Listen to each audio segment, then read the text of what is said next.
Everybody, welcome back to episodes 45's after show time. Enhancement Shamans, for real this time, not for fake. And we're all back, right? Yes, perfect. Yes, we are. We're all here. Woo! So you had a question you brought up right there in Skype, and I want to jump right into that one. Yeah, let's do it. Let me go back to where I put it here. Ursoc Pro said, he asked me if I could bring up how Wind Fury weapon is losing its internal cooldown. It seems simple, but it can really change how Enhancement Shamans use it. So let me know how you guys feel about that. What do you think of this change?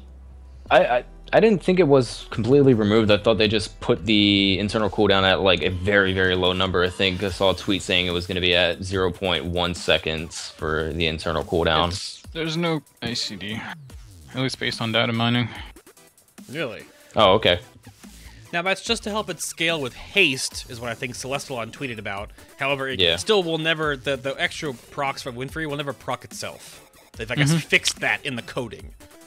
Right. That's the theory. The theory, yes. Soon to be the first tier of Warlords, we're using double Wind Fury again, and it's TBC all over again. Oh, I missed that so much. Before they fix that, yeah. Yeah. Double Wind Fury was rank so 5, good. Rank Double 5, rank Wind 4 Fury. Yes, yes, it was and the Wind best. Fury Totem for all the rest of the melee. Yeah, I remember that. Indeed, you do. Wind Fury Totem for all the rest of the melee. Poopy pants. All right, let's fix this real quick. For those of you that were confused during the main show here, why Purge was a cat is because I kind of hearkened him to basically being, as to bunnies are to Thek, cats are to Purge, so that's why we have cat pictures up for him. And he doesn't have a cam, so that's why he's a cat picture. I think it's awesome, though. It's good to go. We do love cats on this show, although mine has not made an appearance yet today. Yes. Sorry to disappoint everyone. Aww. So moving right along, we have another question from Selderic, and he says, would you like to have a rotation for AoE that's more than using... Oh, wait a second. You already went into this one on the show. Gosh darn it. Covered that one. We covered that one. Anna's just reading down the notes, and Anna's kind of dumb. Okay. Anyway, we're gonna go into another question here that I saved from people from Annihilation in chat. He asks, how gear dependent is enhancement? So is it... He wants to know if he says he's having some trouble hitting numbers, and he wants to know if it's because gear's bad or if he's just hitting the wrong keys. So, and that's something that you can go to Sentry Totem and speak to the experts about. You know, those guys who are at Sentry Totem are always happy to help you by looking at both your armory and looking at your logs and trying to figure out what you can do that's a little bit better to kind of optimize your output. But it's a worthy question for the experts. How gear dependent is the spec? I would say right now, we're not any really more or less gear dependent than any other spec. We don't derive huge benefits from weapons, so it's not like if you have bad weapons, you're gonna do terrible damage. But our stat scaling is pretty good, so just really average eye level is kind of strongly correlated with damage for us, just like most people. We're a sponge. What is it, like 8 eye levels is a 20% damage increase for most specs? That's what I was reading somewhere. I would say maybe in this tier specifically, our 2-piece bonus and the AOC trinket are both pretty big. Like, those items are a little bigger than the average bear in terms of how much of an upgrade you'll see when you get them. And also, AOC is Assurance of Consequence, the cooldown Assurance of reduction Consequence. And for pretty much everybody, obviously the Legendary Metagem and the Cloak. If you don't have those, I mean, that's just another 10-ish% damage that you won't have. Yeah. Yeah. Beth, anything to add? It could also be something wrong with buttons that you press. I mean, it could fall under really the gear and the button pressing. Like, you could be hard casting a Maelstrom when you don't want to. You could be overriding a more powerful Flame Shock with a very, very weak one. You could be missing out on a lot of cooldown time for Storm Strike, because in Lava Lash you want to always try to keep those on cooldown as much as possible. Or you could just be using cooldowns at the wrong time. I mean, it could fall under anything really. I would just suggest practice over and over and over again. even if it's just sitting at the dummy, really. I mean, a lot of people practice new rotations and stuff sitting at the dummy if they have to. So that's why they're right there. Yep, that's why they're right there. That exactly is. Yep. I mean, a lot of times people tend to believe that their gear is what's holding them back. And it is a lot of, I mean, it is some of the time. There is a lot of damage that comes out of gear, especially Valor upgrades and extra eye levels that when you have all of your best gear that you're going to get. But I think all of us can benefit from tightening up our rotation. Even top-end players can look at their logs and figure out whether they're hitting stuff at the wrong time or whether they're, they've got too many gaps between their abilities, things like that. I mean, skill has... Players tend to underestimate how much of an impact skill has on their output. Yep. So it's definitely something that everyone can look into. Like I think, Purge, you said before that the difference in a perfect rotation for enhancement versus a hit whatever's off cooldown rotation is not like detrimental, but it is telling, right? It's somewhat noticeable, Yeah. but it's not huge. I mean, like, just, a lot of people spend a lot of time trying to do the perfect priority, and in doing so, they, like, aren't hitting buttons as fast as they should be hitting them. Like, just hitting buttons as they come off cooldown is way more important than hitting them in the correct order. Right. Because, again, it goes back to the building a ladder. This class is definitely about building a ladder, and if you don't put the right rungs in the right places, you just literally lose that rung for the rest of the fight. It's just gone. And if you keep pushing back a Lava Lash that's at a 5-stack or a Storm Strike that's waiting to give you more stacks of Maelstrom Weapon to give you a Lightning Bolt, you're just pushing yourself farther and farther behind, staying on top of your rotation. Now granted, of course, movement and things and whatever comes into play in that regard, and it's just knowing which button to hit next is the big deal. Yep. Yep. Pushing more buttons is just like the number one thing that everyone can do. Is that how the game is played? But it's that thing where everyone always laughs when you bring it up, and you look at you can just pull up any single random log that's not from like out of the top 50 or so, and you look at everyone and you're like, well, you could have cast more XYZ, whether you're a caster, whether you're a melee, you could just push more buttons, push more buttons, push more buttons. Like that's something that everybody can benefit from. Instead of pushing them all in the right order, just pushing more of them is generally like the number one thing that can help people out. Correct. So. That's a basic, of course. Yep. Yeah, it's not. I mean, it sounds basic, but it's actually. I mean, it's not that basic. Like people who even who are playing in some pretty high-end guilds could benefit from pushing more buttons or kind of filling as many GCDs as is absolutely possible. Yeah, absolutely. Some people just don't know. And that was brought up by devs before, that they see that a lot of times people just don't know what they're supposed to be hitting.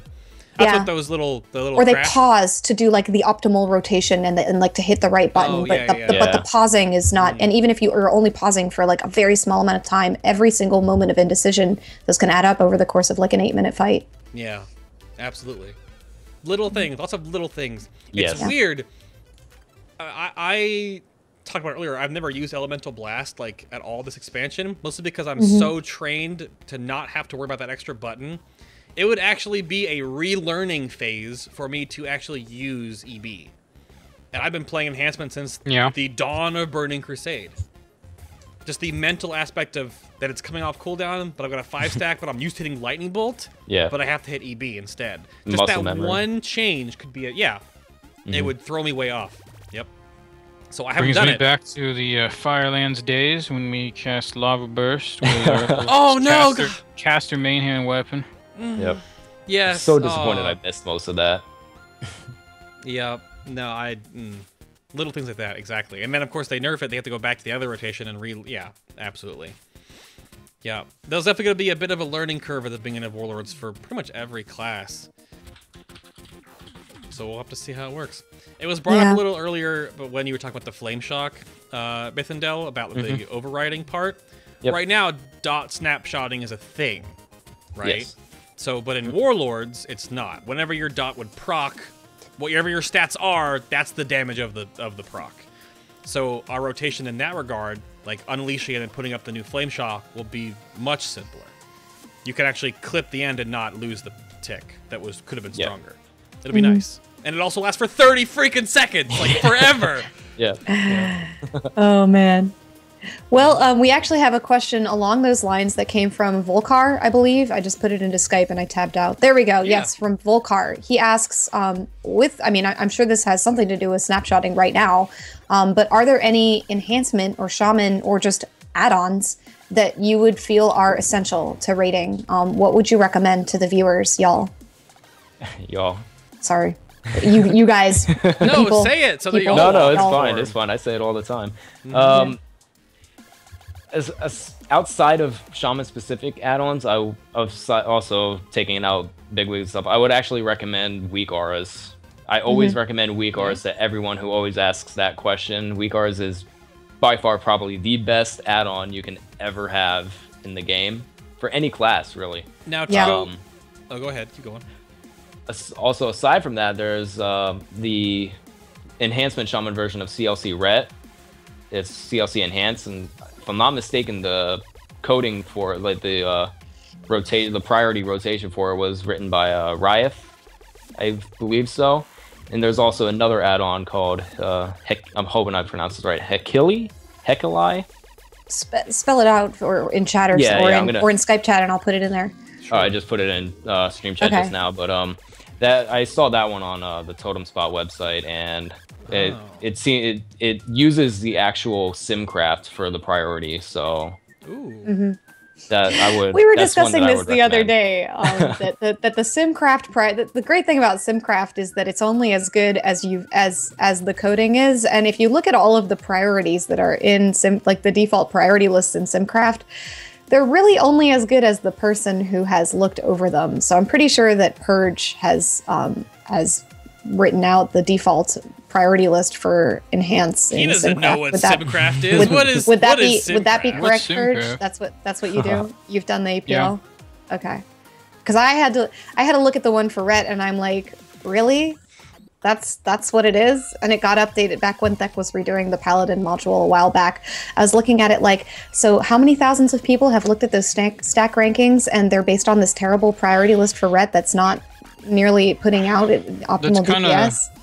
That's kind of one of the issues that Simcraft gets a lot of flack because some of the modules are not accurate. They're not maintained. Yeah, they're just not maintained. People think that reflects on the entire product when really it's just there's until recently no one's doing mage, period. The mage numbers are all over the place. No one can explain them. No one's taking care of them. That's why. Oh, I can't type. Yeah, no, you've been added so that okay. you can post links. No, and stuff. I can't type. But I mean, on the other end of the spectrum, you do have the Enhancement Shaman module where I put hours into the Mott beta and every other patch since then on the dummy, making sure all the numbers line up, and I think the enhancement one's pretty accurate. Yep. I mean, it's as accurate as the priority list can be, and you can always theoretically tweak more performance out of it. It's just a question of translating what you think you're doing in your mind into an action conditional. Yeah. Well, that's good to know that you're keeping that up to date, because it's so very, like you said, it's not a reflection on the product of Simcraft as a whole. It's just so very dependent on who is keeping each module up to date, and we know we have a trustworthy one for Enhancement Shaman in you, and the rest of the community who helps you out. I think so. Purge just to keep having fun in this game, so put fun stuff for Shaman in the game, because if he quits, I'm going to be really sad. Yeah, that would be kind of bad, and then you end up like some of these classes where it's great when new faces fill the gap, but there's always this gap of no one's keeping the OPs up to date, no one's keeping the guides up to date, no one is making sure that the priority lists in Simcraft or even the abilities are working the way that they should be in Simcraft. I know going through the Paladin one, when Thek went through and most of the Paladin abilities, he looked over it for Prot and for Ret both, but some of those abilities were just not working the way that they should be. So, yeah. But I know back to on topic, you guys had recommended Weak Auras as an add-on that really every raider or every player of the game would benefit from poking around. Maybe on Final Boss sometime we should do Weak Auras.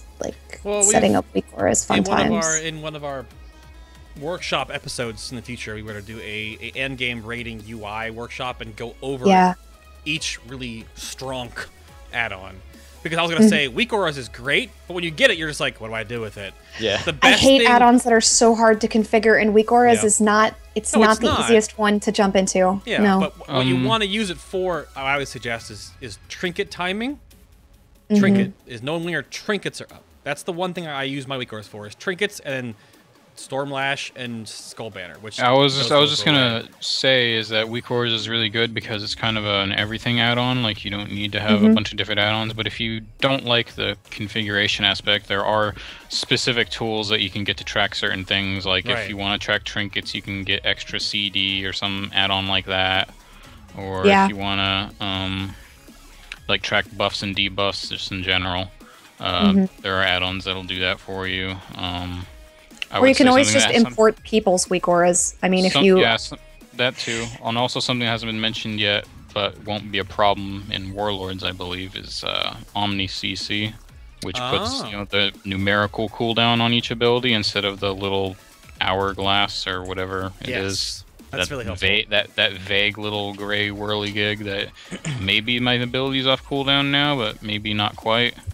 Ooh, there we go. Primal Shock just posted his paste bin of his weak auras, so if you're an Enhancement Shaman, then enjoy that. I think I used his and cannibalized it because he has like every damn thing. So but that's a start. There you go, that's a start. Thanks, Primal. Yeah, I mean, I don't think I have like probably 50 weak auras, and I don't think I built a single one of them from scratch myself. I just copy from people's example pages and then like tweak them so that they work for me. But that's, I mean, that's the real power of weak auras, is that if you don't know how to use it, at least figure out how to import and go find some other player who has great auras where you're like, oh, I want to play with those auras, or with those auras, but maybe I want to move them around or make them look a little bit different, and then just import other people's and make them so that they work for you. So. Well, I have a question for you guys that I always ask to guests. I can just move along to that one.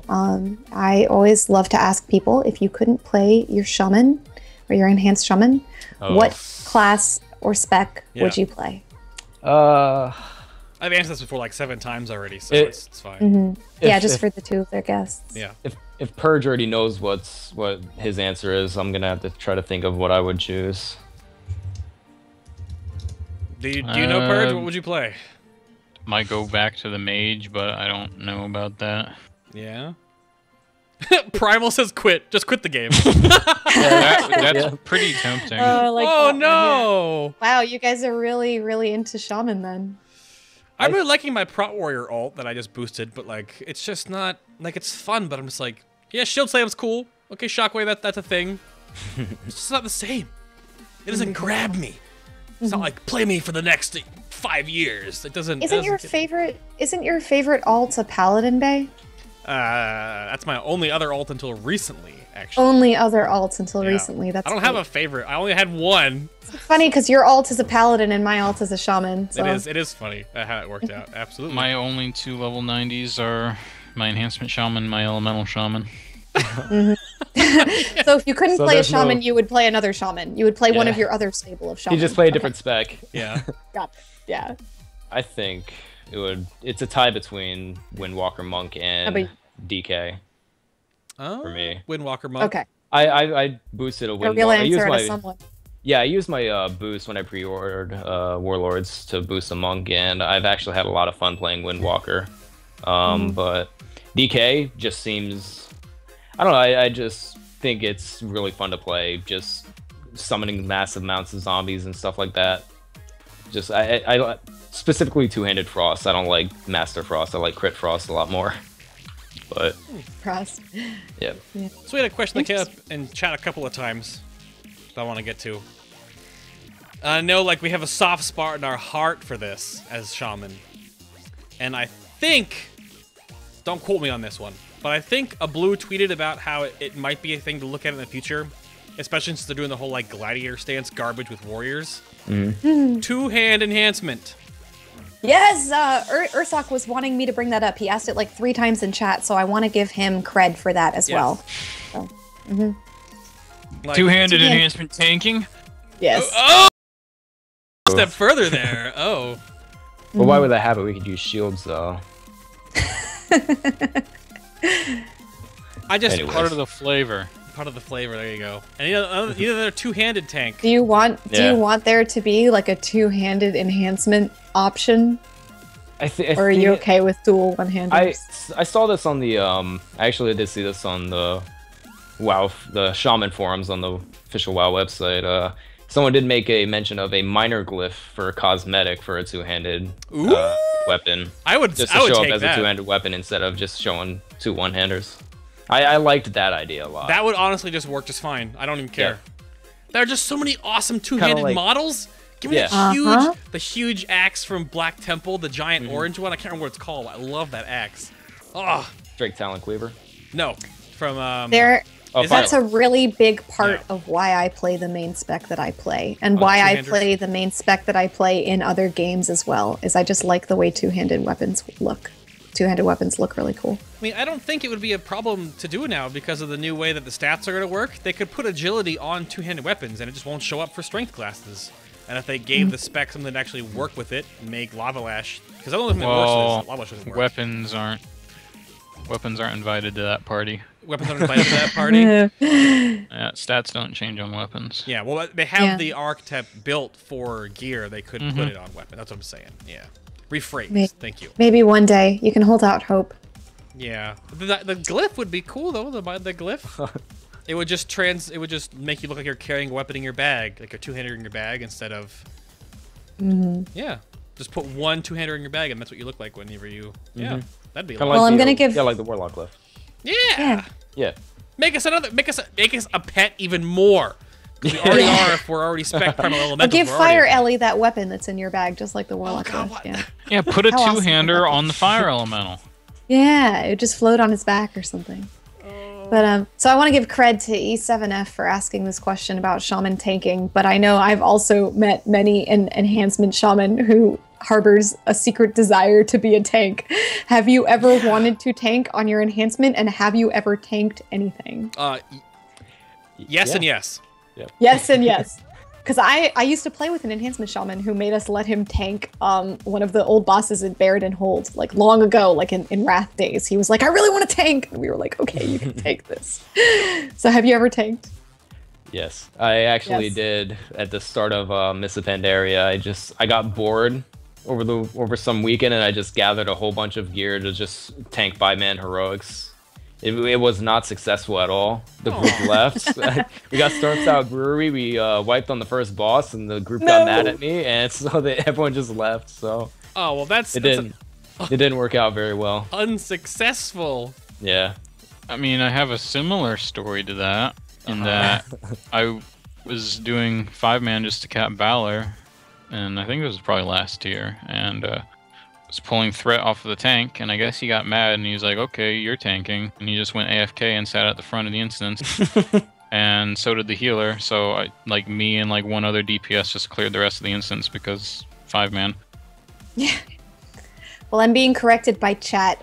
Buried Hold was in Kata, and I'm bad. Vault of Archivon was the one that was back in ICC, and it was the very first boss in Vault of Archivon that we did, like the super old school one. So yeah. Anyway. Yeah, the same damn thing. That's fair. That's fair. We've played this game a long time. Yeah, no, actually, in Wrath, I made a dodge set, and with a tank weapon and tank shield. Yep. Back in Wrath, I would do 5-mans. I don't really remember how many I did, but I know it was definitely a pet project we definitely did. There was a shaman, though, that actually, legitimately did it. And I thought they did it back in the same time that rogues were doing Illidan tanking, dodge tanking in TBC. Wasn't there a shaman that dodged I know there was I know there was a rogue that did it. Yes. I know there was a balance druid that tanked Gruul. Oh, yeah, I remember hearing about that back in the day. That's right. Yeah, we have to dig into the chat room about that. But that's a thing, yeah. I don't know. Shaman back in the day in Classic had shield spec. They had Redoubt, which was the block equals more block damage done. You could block harder. It was part of the game back then. It was for resto, so they didn't get destroyed in PvP or elemental, right? Sure, but it was always been there since the beginning that why can't Shaman be a tank as well? So I don't think the game needs more tank specs, but it's that little thing. I mean, I guess I was gonna say Sparkogs didn't let go of didn't let go of Wrath of the Lich King and the end of TBC because he's Warlock tanking challenge modes now. So some people just want to tank on their class, all right? That's fine. Yeah, some people just want to tank, man. They don't want to roll a tank, but they want to tank. I can respect that. Yeah? I mean, I may laugh at them. Maybe I don't respect that. That's terrible. I can be amused by that. So, I guess one last little bit of question before we get out of here, because we're about out of time, would be, I don't know what, I didn't even notice who sent it in. I just looked at Twitter. So, Kaldaric, this is a fun question. So, advice for good transmogs for fist weapons. I actually just got rid of that damn soft paw fist weapon finally, and I have 2 axes again. Thank you. But if you have to use fist weapons, do you guys have transmog suggestions for them? I actually had this transmog idea back in TOT with tier 5, the like volcano looking shaman tier set. Yeah. This was also when I had the fist weapons also. There's the fist weapon that's just like a straight up orange spike, and then there's another one that's just like a 3-fingered claw. So I can't remember for the life of me where the spike one comes from. It might be in BWL. The spike one is from AQ40. It's the Silphid spike, and the claw is the Drake Talon or whatever from BWL. Yeah, I actually have. Yeah, that's the one. Yep. I have the Talon on my Trivial Pursuit transmog that I'm showing right now. I don't have the spike on because I didn't have. Again, this is 1 fist weapon, 1 axe back in the day. Yeah. So, but yeah, that looks fine. And actually in tier 5, the Cataclysm set. Yeah. Orgaz recommends I prefer the other lava set, which is tier 8.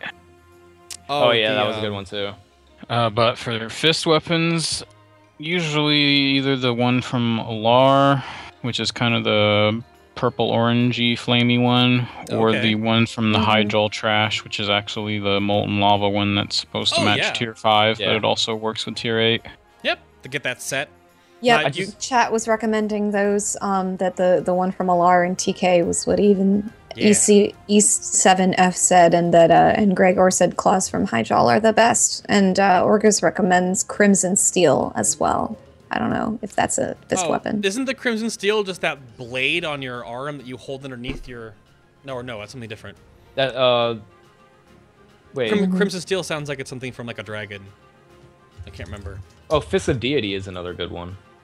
Ah. The one that the Zul'jin weapon, but it drops in Gundrak. Oh. Is that the helicopter fist from Kel'Thuzad? I have that. The helicopter fist is good. It's good. Yeah. That's the problem. Like fist weapons look so many of them look so crappy. You gotta find the good ones, and that's a problem because we usually have to go with fist weapons a lot. Just use brass knuckles.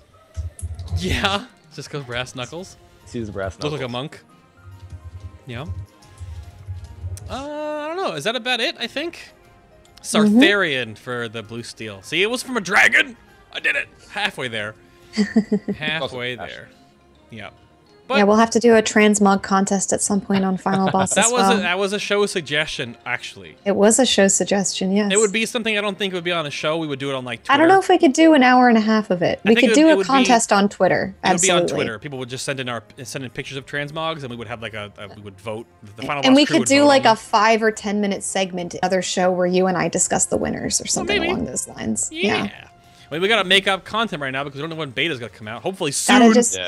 Tomorrow. Yep. Other MMOs that we're not talking about are a little more interesting right now. Oh, Anna, don't. Speaking of transmog, there's a video of the 217 Shaman set that just went up on MMO Champion. Ooh. Is it the mythic one? Oh, really? I don't know, but I've got those tornadoes on my shoulders. Oh, yes. And actually... tornadoes on your shoulders, all right. Speaking of tier 17 so far, a lot of them look pretty bleh, but I was like, the Shaman set looks like I could use that. I'm not a big fan of the Paladin set, but I mean, I know that some people really like armor-looking plate, and I really like dress tier. You don't want your giant pink and purple dinner plates on your shoulders, Anna? You don't want those? No, I'm not a fan of dinner plates on my shoulders. Sure? But I mean, they pretty much alternate, and I appreciate this. I can tell that the art designers, they don't make every Paladin tier dress tier, but they do make like once every 2 or 3 tiers, they give us some dress tier, and some people hate the dress tier, like they cannot stand it. And I'm like, okay, I like the dress tier. So it's not a dress tier, so. Yeah. Fair enough. Well, I think that's about it. I think we're at about 30 minutes there. So I will let everyone know one more time that July 20th the Trivial Pursuit, rounds 3 and 4. We sit down with Alex and Laws of Fat Boss, Brutal, the GM of Static, Silver Latomi from the YouTubes, Nobble the Noble from the YouTubes. Let me move this thing so I can close his face. From the YouTubes, yeah. Anna and I will be there, and of course Elvine the Gold Making Mage. Same teams, same awesome stuff. We only went through like 30 questions for the first 2 rounds. We were like, let's do more.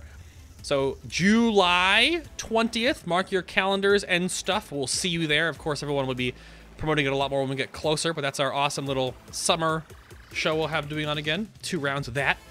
But then let me bail out of this music and hit the button. Yeah, whoop. So exciting stuff coming up. Make sure that you don't forget all about Final Boss, even though we're taking a break next Sunday, because we have lots of stuff. Blizzard interviews, Trivial Pursuit, and hopefully some alpha coverage when it's delicious. Yeah. Yes. So around the table real quick again here. Monsieur Purge. Thank you for being on the show again, sir. I'll put back up your real picture. That's actually your panda. You're not a cat in real life. You could be. Not so much. Yeah.